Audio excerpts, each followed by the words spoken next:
자, 신약 시대를 살아가는 저와 여러분들이 의식법을 의식적으로 이 땅 가운데 지킬 필요가 있다 없다? 대답하기 좀 곤란해요.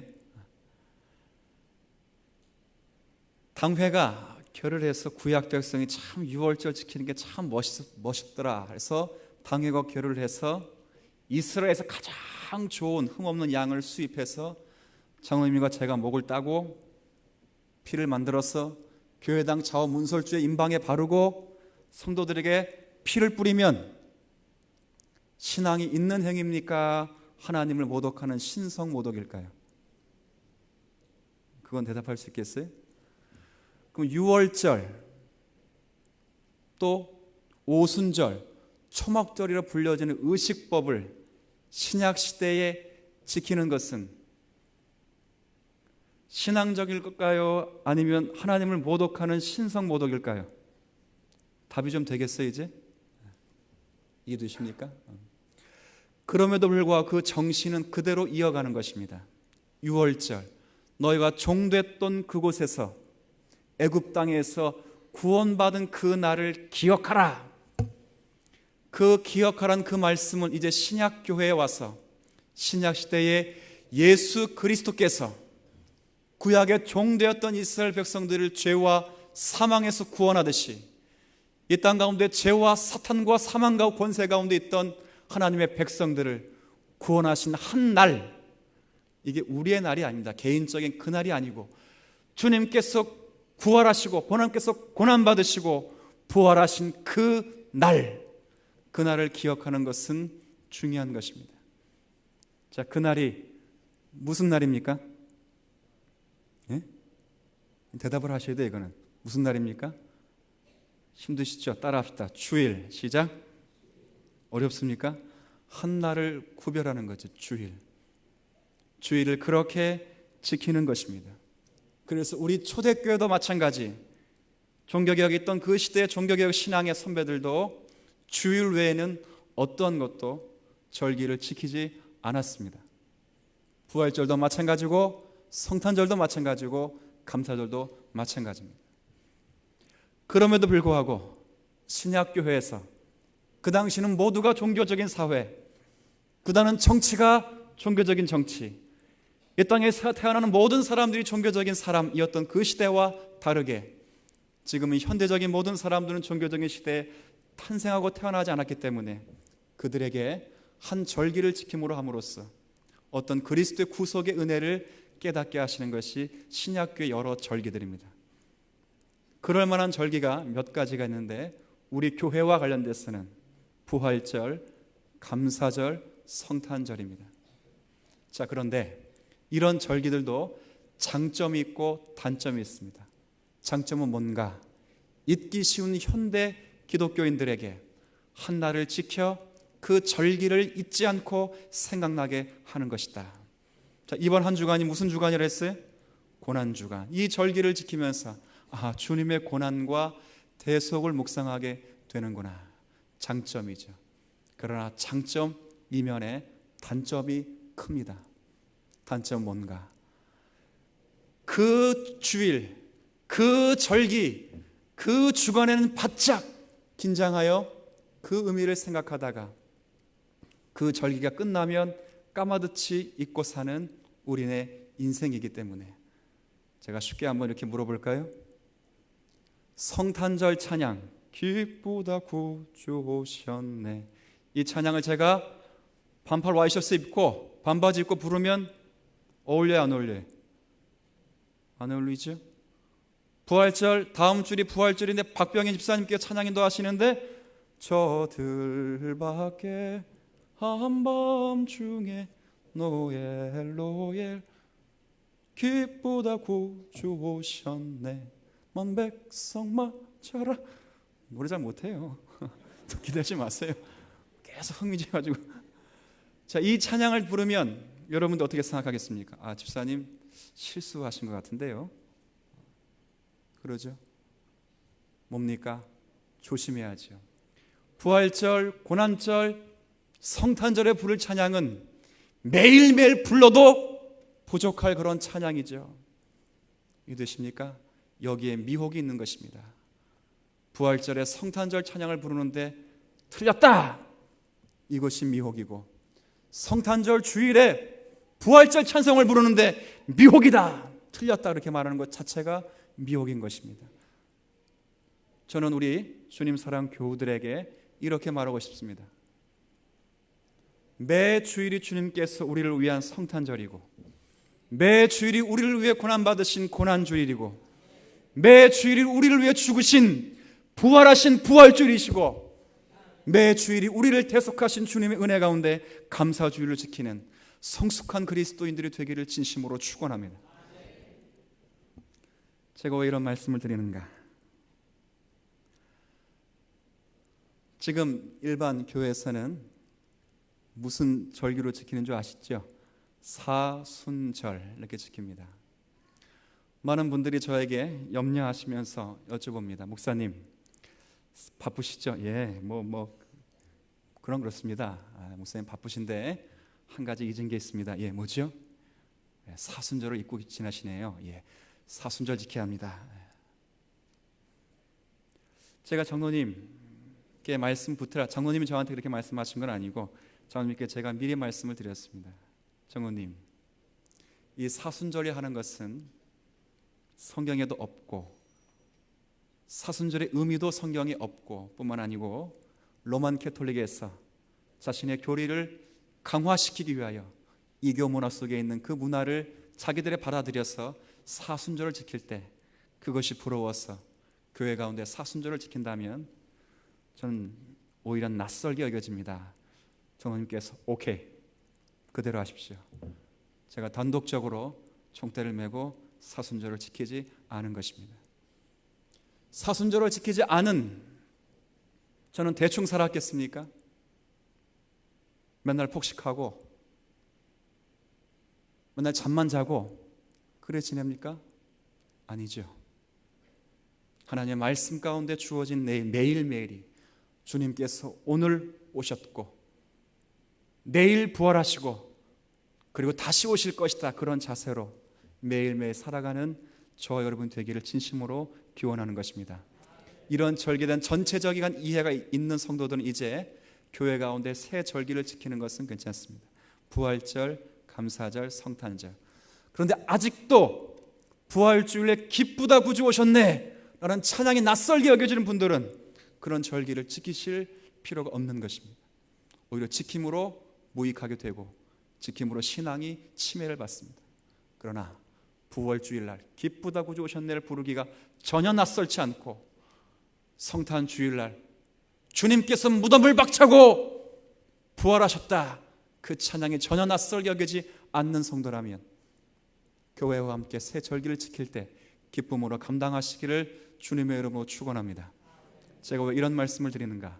내일부터가 보이십니까? 저만 보입니까? 자, 한번 읽어보세요. 시작. 목사님 별 귀찮게 시리 별. 교회가 이런 슬로건을 낼 때는 교회에 적을 두고 계신 분들은 모두가 참여하는 것입니다. 제가 새벽 예배 때 몸이 편찮으신 분들은 나오지 말라 거듭거듭 말씀드리죠. 그러나 이럴 때는 정말 편찮으시고 거리가 멀어서는 어쩔 수 없지만 웬만하시면 나오시는 겁니다. 목회자들이 새벽 예배 끝나고 잠을 자지 않습니다. 거의 자지 않습니다. 자지 않습니다 그러면 안 되죠. 저도 잔 적이 며칠은 있습니다. 그러나 거의 자지 않습니다. 왜 자지 않을까요? 여러분께서 새벽 예배 끝나고 잠을 주무시지 않으니까 제가 잠을 잘 수가 없는 것입니다. 여러분께서 새벽 예배 끝나고 출근하시고 직장 가시니까, 학교 가니까 제가 잠을 잘 수 없지요. 여러분이 새벽 예배 끝나고 주무시면 저도 자는 것인데 목회자로서 일말의 양심 때문에 잠을 못 자는 것입니다. 그리고 그 다음날 새벽 말씀을 준비하고 제가 평소에 읽고 싶은 책을 읽는 것입니다. 이것이 목회자가 살아가는 삶입니다. 우리 모든 성도들께서 한 주간 이 자리에, 지금 앉아있는 그 자리를 사수하게 되기를 진심으로 축원합니다. 찬양대는 거기 앉으면 안 돼요. 찬양대 이쪽으로 잘 보시고 어디가 비었는가 잘 보시고 그 자리에 내가 앉아야 된다.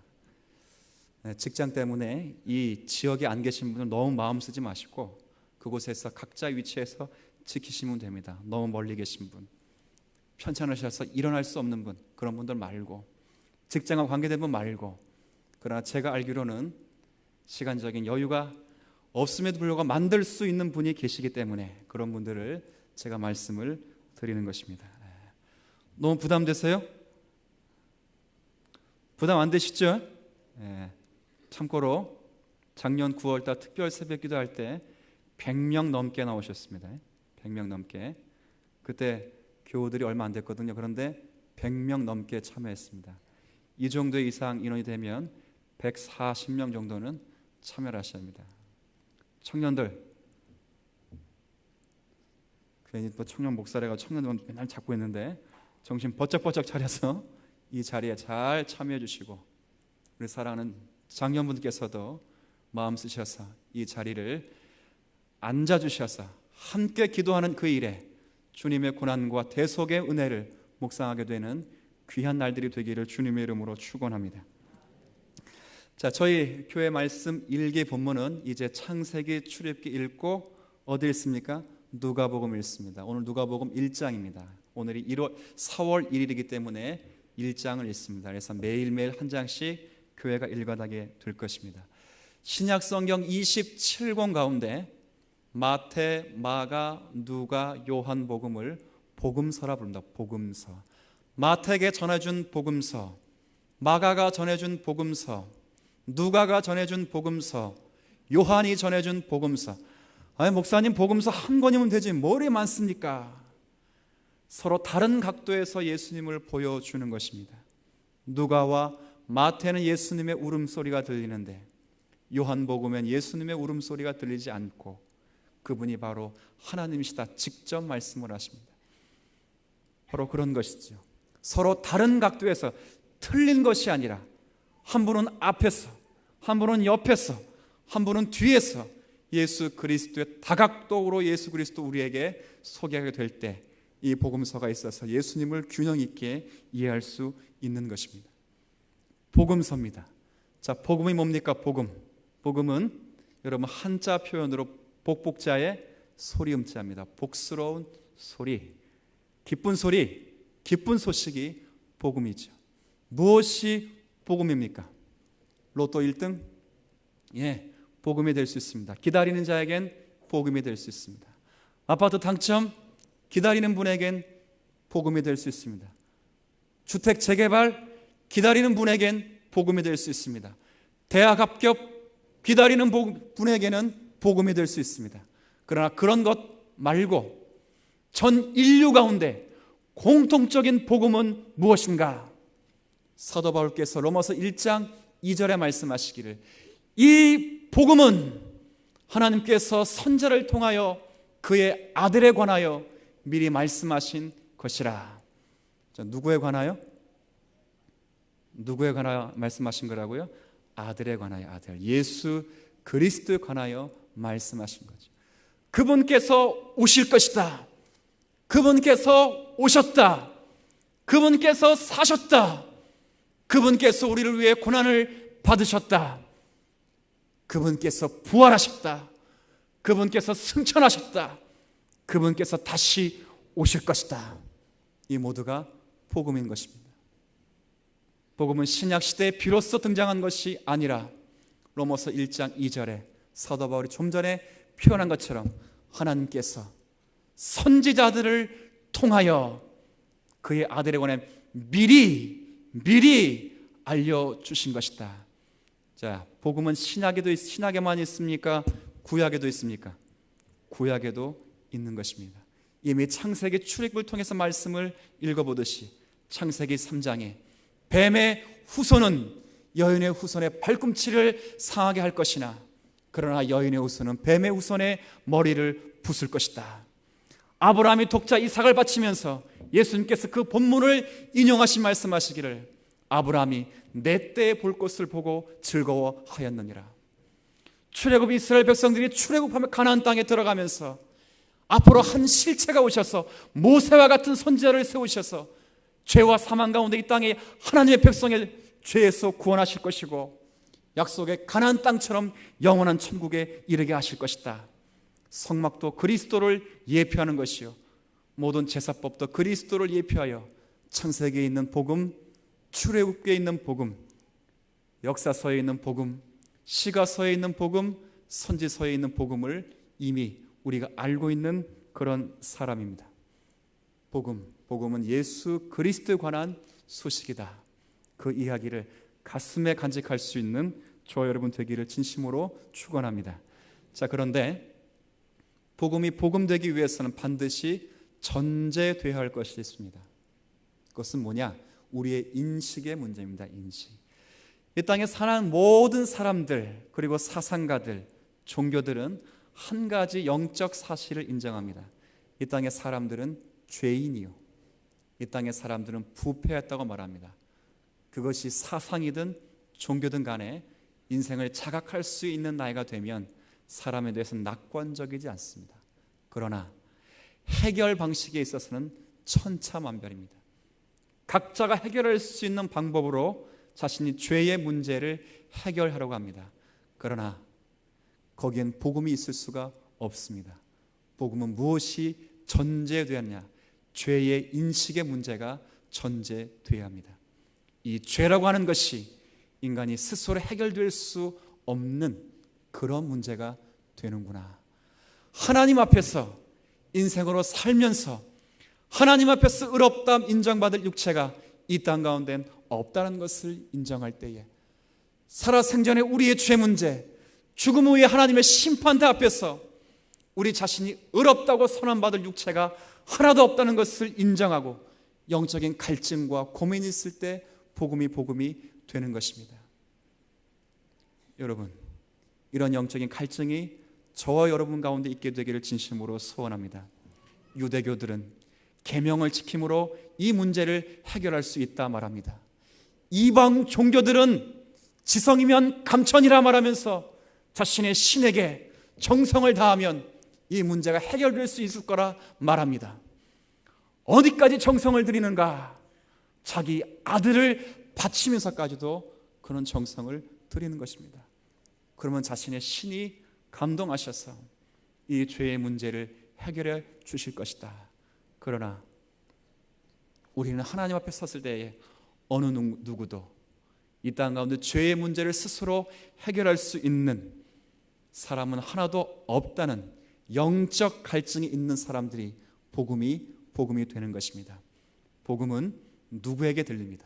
제가 한번 이렇게 물어보겠습니다. 자, 이 문제가 신앙의 문제인지 상식의 문제인지를 잘 한번 생각하고 답을 해보십시오. 이 땅 가운데 역사 가운데 석가라는 사람이 살았습니까? 안 살았습니까? 괜찮아요. 대답해도 틀린 말 없으니까. 이 땅 가운데 석가라는 사람이 구체적으로 살았을까요? 안 살았을까요? 살았죠. 살았다가 말하는데 되게 신앙적이네요. 이렇게 말하는 사람이 무식한 거죠. 그러죠? 이해되십니까? 자, 그런데 그 석가가 신입니까? 아닙니까? 그건 대답하시네요. 그것은 신앙의 문제입니까? 상식의 문제입니까? 네, 그거는 신앙의 문제입니다. 좀 전에 석가가 살았습니까? 안 살았습니까? 이것은 신앙의 문제입니까? 상식의 문제입니까? 상식의 문제. 석가가 살았죠. 그러나 그는 신이 아닙니다.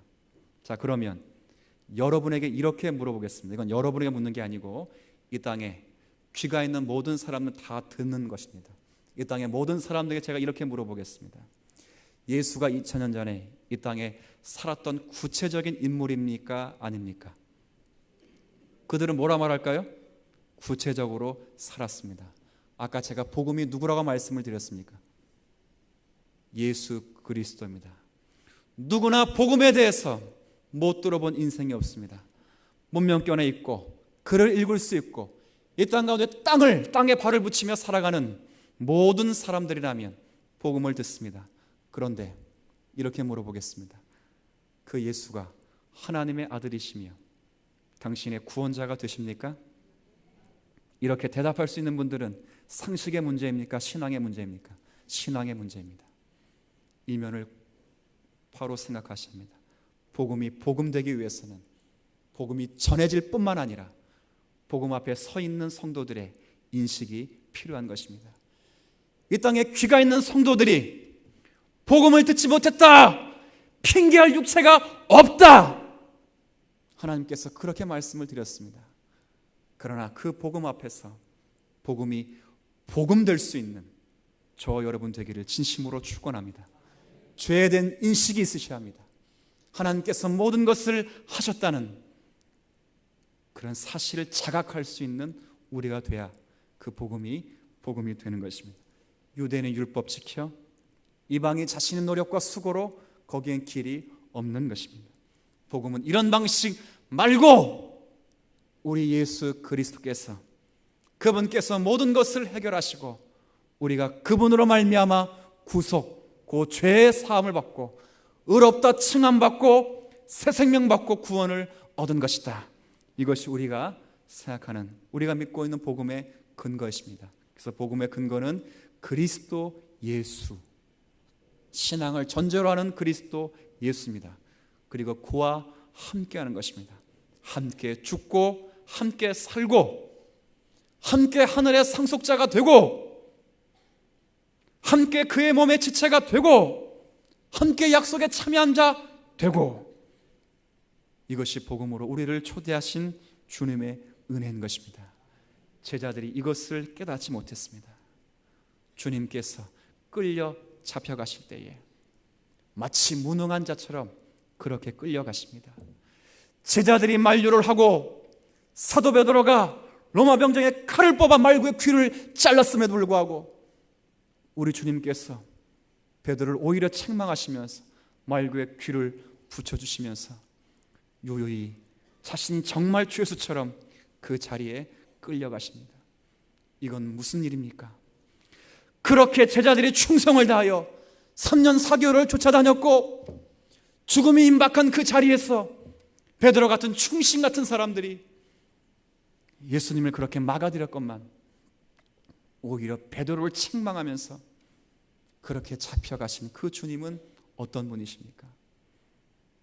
힘이 없어 끌려가신 분도 아니시고 지혜가 부족하여 불의하여 그 자리에 끌려가신 분이 아니실 것인데 과연 힘없이 정말 죄인처럼 그렇게 끌려가신 이유는 무엇입니까? 그것은 철저한 자리 바꿈을 위함입니다. 내가 죽어야 할 그 자리에 주님께서 나를 대신하여 죽으시기 위하여 죄 있는 자가 죄 있는 자를 대신할 수 없고 오히려 죄 없는 자가 죄 있는 자를 대신해야 하는데 문제는 이 땅 가운데 죄 없는 자가 없고 죄 없는 자가 혹 있을지라도 그가 하나님이 아니시기 때문에, 전능자가 아니시기 때문에 하나님께서 육신의 몸을 입고 오셔서 이 땅에 하나님의 백성된 죄인들을 구속하시기 위하여 자신이 마치 무능한 신처럼 그렇게 끌려가시는 것입니다. 아무런 비명과 아무런 저항도 하지 않고 자신을 잡아 죽이려는 그 자리에 자신이 쓴 것입니다. 사랑하는 성도 여러분, 그 대속의 종교가 우리가 믿고 있는 그런 종교입니다. 그것이 기적입니다. 그것이 우리 가운데 역사 속에 감춰놓은 비밀입니다. 그분이 바로 오늘 누가복음 1장에 소개된 바로 우리의 주님 되십니다. 여기 31절 말씀부터 보시죠. 자, 31절 이 말씀은 천사 가브리엘이 동정녀 마리아에게 찾아오셔서 수태고지 예수를 탄생하실 것을 예언하는 그런 장면입니다. 31절에 보라 내가 잉태하여 아들을 낳으리니 그 이름을 예수라 하라. 32절에 그가 큰 자가 되고 지극히 높으신 이의 아들이라 일컬어질 것이요 주 하나님께서 그 조상 다윗의 왕위를 그에게 주시리라. 자, 이 구약 성경을 잘 아시는 그 당시 사람들이라면 32절 딱 이 말씀 읽으면 누가 온다는 것을 감지합니까? 메시아, 크리스투스, 메시아란 분이 오시는 걸 딱 감지하죠. 구약 성경을 아는 분이죠. 31절에 영원히 야곱의 집을 왕으로 다스릴 것이며 그 나라가 무궁하리라. 누가? 예수 그리스도를 통하여 하나님께서 다윗의 왕위를 이으실 것이요 그의 홀은, 그의 나라는 무궁할 것이다. 자, 이런 낯선 소식을 들은 처녀치고 참 낯설지 않을 여성이 있을까요, 없을까요? 하루는 천사가 찾아와가지고 희한한 얘기, 좀 귀뜸이라 누가 해줘야 되는데 한 번도 귀뜸 안 해주다가 누가 찾아와서 이런 이야기하면 당연히 무섭죠. 여기 마리아의 반응을 보십시오. 34절에 마리아가 천사가 말하되 나는 남자도 알지 못합니다. 어찌 이 일이 내게 있을 수 있습니까? 그러니까 천사의 말씀 다시 한번 보시죠. 35절에 천사가 대답하여 이르되 이것은 사람의 일이 아니다. 성령의 일이다. 지극히 높으신 이의 능력이 너를 덮으실 것이다. 하나님의 능력의 문제다. 나실 바 거룩한 이는 하나님의 아들이라 일컬어질 것이다. 37절에 같이 읽습니다. 시작.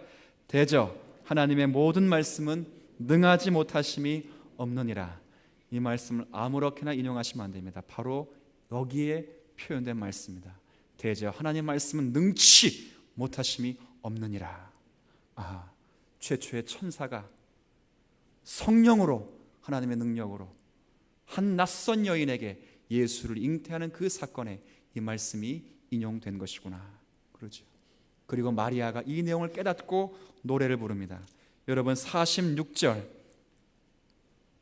이후의 말씀 보면 여러분의 성경 가운데 들여쓰기가 되어 있어요, 안 되어 있어요?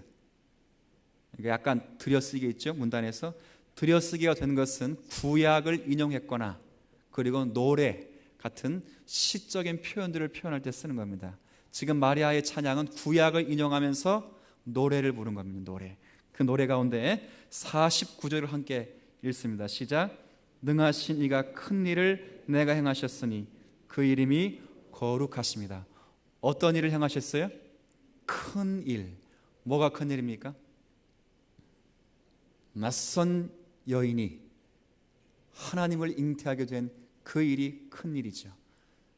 누가는 이 표현을 사도행전을 쓰면서 하나님의 큰 일이라는 말을 거듭거듭 반복하며 사용합니다. 누가가 기억한 하나님의 큰 일은 뭔가? 60여 년 전에 마리아, 한 낯선 여인 마리아가 예수님을 잉태한 것이 하나님의 큰 일이죠. 거기서 끝나지 않고 10개월 뒤에 사람들이 기억하든 기억하지 못하든 한 여인이 예수님을 이 땅에 태어나게 하신 것, 그것이 하나님의 큰 일이죠. 30년 뒤에 한 유대 땅에 낯선 청년이 등장해서 세례자 요한으로부터 세례를 받아 하나님의 아들이라는 칭호를 얻게 된 그것이 하나님의 큰 일이죠. 3년 4개월 동안 입을 열어 가르치시며 수많은 사람들에게 낯선 일들을 일으키신 그 일이 하나님의 큰 일이시죠. 그리고 3년 4개월 동안 입을 열어 천국 복음을 가르치시고 비유로 하나님의 나라를 가르치시니 하나님의 큰 일이시죠. 인생들이 기대하는 그 사람이 되어서 사람들이 이 땅에 오실 그 메시아, 그 선지자, 그 제사장, 그런 기대를 가진 것입니다. 그리고 2000년 전에 바로 기억되는 오늘 예루살렘 마지막 입성하시면서 수많은 사람들이 그 기대소와 환호 속에서 종려나무 가지를 흔들면서 다윗의 자손 예수여 주님을 찬양합니다. 호산나 호산나. 그런 기대를 안고 예수께서 예루살렘에 입성을 하시죠.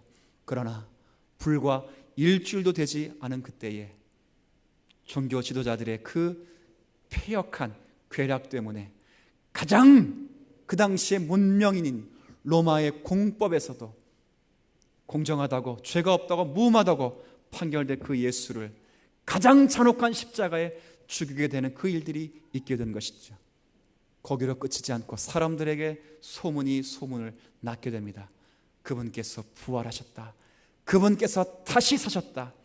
사람들이 그의 입을 틀어막으려고. 그러나 그 입이 틀어막히지 않고 그 소문이 계속해서 번져나가는 것입니다. 그리고 마가의 다락방에 오순절 성령의 강림이 임하시고 이 땅에 성령을 받고 하나님의 큰 일을 목도한 성도들이 나가 그 복음을 외쳐 예루살렘과 온 유대와 사마리아 땅끝까지 지중해 전 일대에 그리스도의 부활의 소식이 온 세상에 전해지는 것이죠. 이것이 누가가 기록한, 누가가 알고 있는, 누가가 본 하나님의 큰 일이 되는 것입니다. 누가가 이 복음을 기록할 때에는 60년 전의 일이 아니고 어쩌면 동정녀 마리아는 예수를 보내주고 30년 지났기 때문에 이 땅에 더 이상 살지 않는 죽은 어머니가 될 수도 있는 것이죠. 그러나 누가는 살아서 그 하나님의 큰 일이 이미 시작되었고 진행되고 그리고 계속적으로 이루어질 것이라는 것을 전하고 있는 것이 이 복음의 내용인 것입니다. 역사 가운데 이 주님을 알게 되었고 이 주님을 믿게 된 저와 여러분들이 이 주님을 잘 알아가게 되는 귀한 은혜가 있게 되길 진심으로 축원합니다. 여기 4절에 보면 1장 4절 이 말씀만 드리겠습니다. 이는 각하가, 이때 각하라는 것은 데오빌로 각하입니다. 이 데오빌로가 누군지는 알지 못합니다.